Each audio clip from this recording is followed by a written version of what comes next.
esta noche tenemos el gusto, el privilegio de recibir en este estudio al notario Luis Antonio Montes de Oca Mayagoiti, él es presidente del Colegio de Notarios de la capital del país. Y para hablar de un tema importantísimo, los testamentos. Licenciado, ¿cómo está? Excelente noche. ¿Qué tal? ¿Cómo estás? Muy buenas noches. Mañana se nos va septiembre y siempre hemos escuchado septiembre, el mes del testamento, ¿no? Fíjate que es un programa que empezó hace 22 años, sí. Un esfuerzo conjunto de la Secretaría de Gobernación con el Colegio Nacional del Notario Mexicano y los 32 colegios de las 32 entidades federativas. Y entonces pues se decidió que fuera septiembre de alguna manera y pues sí, ya está teniendo arraigo, ya la gente sabe que septiembre es el mes de la patria y el mes del testamento. Pero resulta que también crece, ¿no? Que en fechas recientes han decidido ustedes sumar esfuerzos para extenderlo a octubre, inclusive algunas oficinas, algunas notarías mantienen estas, pues vamos a decirle así, estas facilidades durante meses posteriores. Fíjate que, Alejandro, que en el Colegio de Notarios, justo esta semana, me hablaron el personal administrativo de que estaba aumentando el número de solicitudes y de llamadas. Entonces, pues sí, como buenos mexicanos, siempre lo dejamos al final, ¿no? Entonces, ya que estamos viendo que es la última semana de septiembre, entonces estamos viendo que el número de solicitudes se incrementa y como el testamento es un acto muy delicado, es un acto muy solemne, con demasiados requisitos que tenemos que cubrir, preferimos prorrogar las ventajas de septiembre también a octubre y muchas veces nos vamos hasta diciembre. Muy bien, pero a ver, desde que yo tengo uso de razón, licenciado, he escuchado de la importancia de hacer un testamento. Y desde que tengo uso de razón, inclusive en espacios cercanos, en casos familiares, en casos de amistades, en casos de compañeros de trabajo, veo personas que mueren sin un testamento, intestadas, y es un problemón. Pues sí, porque mira, al final de cuentas lo que pasa es que si tú no haces testamento, la ley es la que entonces va a decidir a quién van a transmitirse esos bienes que dejaste tú al momento de morir. Y entonces muchas veces, te puedo poner mi caso personal, en donde estoy casado desde hace 37 años, tengo 7 hijos, ¿no? Y yo lo que quiero es que mis cosas pasen a mi esposa. Sí. Si yo no hago testamento, mi herencia se va a dividir en 8 partes iguales. Eso dice la ley. Eso dice la ley. En cambio, si yo voy con un notario, me siento, hago mi testamento y digo, en primer lugar, mi esposa, todos mis bienes. Y se acabó el tema. Y entonces mis 7 hijos, pues se van a esperar a que mi esposa, en algún momento, exactamente, a ver si les toca. Les toca. Ahora, el gran problema, creo yo, licenciado, es que pues en una familia puede decir, bueno, esto quizás quería mi papá, vamos a respetarlo, pero si uno dice no, me corresponde, ahí empieza un juicio. Así es. Un juicio, ¿no? Para que pueda caminar, para resolverse el trámite de una sucesión, todo el mundo tiene que estar de acuerdo. Si no estamos de acuerdo, entonces pues el juez, con su potestad de imperio, él es el que tiene que ir resolviendo cada uno de los problemas o cada uno de los obstáculos que vaya ofreciendo cada uno de los herederos. En cambio, si todos estamos de acuerdo, caminamos. Pero con uno que no esté de acuerdo, empiezan los obstáculos y empiezan los problemas y a alargarse, que eso es lo que también hemos escuchado muchas veces, que de repente me preguntan, oye, ¿cuánto tiempo? Si todos estamos de acuerdo, a lo mejor en 2 meses ya acabamos. Con uno que no esté de acuerdo, pues nos vamos a tardar 5, 10 o 15 años. Ya a que muera alguien más y entonces peor se convierta la cosa. ¿Qué necesito tener para necesitar hacer un testamento? Porque también está esta idea, licenciado, no soy rico, no tengo mayor cosa que heredar, ¿para qué hacer un testamento? Bueno, porque mira, primero, por lo menos tienes lo que traes puesto, ¿no? Tu reloj, tus cosas, tus bienes muebles, no necesariamente tienes que tener inmuebles para poder hacer testamento. Ahora, también tienes familiares. Sí. Tienes papás o tienes alguna esposa o tienes algún hermano y entonces ellos de alguna manera también pueden heredarte a ti a través de la muerte de ellos. Entonces, hoy no tienes bienes, pero de aquí a 5, 10 o 15 años, cuando tú mueras, sí es posible que tú tengas un patrimonio de cierta cantidad o de cierto valor y que eso puedas transmitirlo a tus herederos.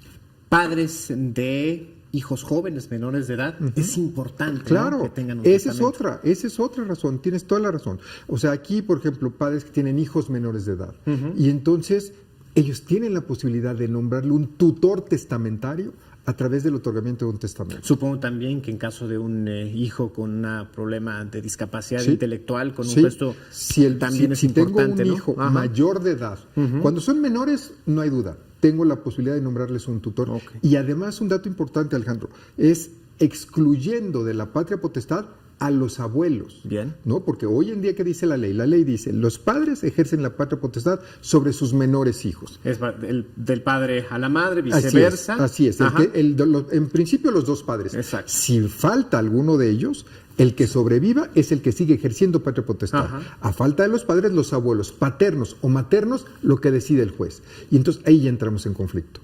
Y entonces, si tú decides en tu testamento que no sean por cuestiones de salud, de edad, de cuestiones económicas, que ni los padres ni los suegros son los que vayan a ejercer la patria potestad sobre los menores hijos, entonces tú decides que sea tu hermano o que sea tu amigo, tu compadre o alguna persona cercana que conozca a los niños. Y entonces, porque el tutor se va a hacer cargo tanto de las personas, de los niños, como del patrimonio de los niños. Ahora, en cuestión de los bienes, tengo que especificar, dejo mi casa, dejo mi automóvil si es que lo tengo, dejo una pintura quizás, es la más hereditaria, ¿cómo funciona? De las dos maneras. Ok. Las dos maneras. Una es la designación de un heredero, que ahí sí no tengo por qué designar o individualizar mis bienes.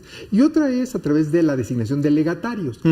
Instituyo un legado a favor de una persona en específico, de un bien en particular. Entonces ahí sí digo, mi casa de tal parte o mi departamento que tengo en la playa va para Alejandro. Mi colección de tazas que vale para mí estimativamente mucho. Yo he tenido testamentos, tuve uno muy simpático en donde el señor tenía una colección de timbres. Ajá. Se dedicaba a la filatelia. Sí, entonces, para él era muy importante. No, y seguramente también valía mucho en el mercado de los coleccionistas. No lo eso ya sabemos, no lo pero sé. podría ser, ¿sí? Pero podría Ajá. ser. Y entonces su colección de timbres, que era muy valiosa para él, él decía, bueno, no estaba casado, no tenía hijos, dijo, bueno, se lo dejo a uno de mis sobrinos, que es el que más interés ha mostrado por la colección. Y se la dejó, su colección de timbres. ¿Se puede heredar a quien sea? Hemos escuchado en noticias casos muy extraños, por ejemplo, heredar a mascotas, heredar instituciones. ¿Qué se puede en esos sentidos? No, la ley establece que nada más podemos transmitirle, designar como herederos o legatarios los que tengan personalidad jurídica. Bien. Y estos son personas físicas, personas humanas, Ajá. como tú y yo, o personas jurídicas o personas morales. Una sociedad anónima, una sociedad civil, una institución de asistencia privada.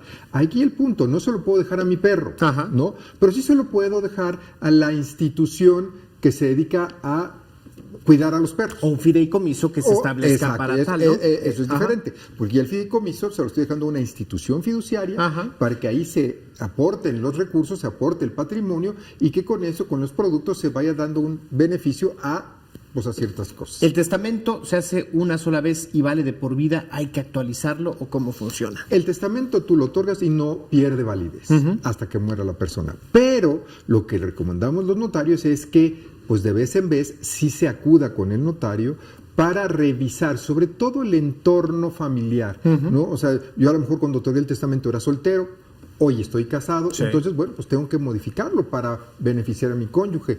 O al revés. Sí, sí. Estaba yo casado cuando lo otorgué y hoy estoy divorciado o estoy viudo. Entonces cambia el entorno. Mis hijos son mayores de edad, eran menores de edad, en fin. Y todo esto lo voy cambiando, ¿no? Y entonces, por ahí hay un chiste que dice que él tenía problemas del oído, Ajá. ¿no? Y entonces va con el doctor y le dice, oiga, doctor, pues tengo problemas del oído. Le pone un aparato y todo. Pasa el tiempo y regresa el paciente con el doctor. ¿Cómo va usted? Muy bien, de maravilla, ya cambié 5 veces mi testamento. Pues sí, claro. ¿No? Entonces, por supuesto.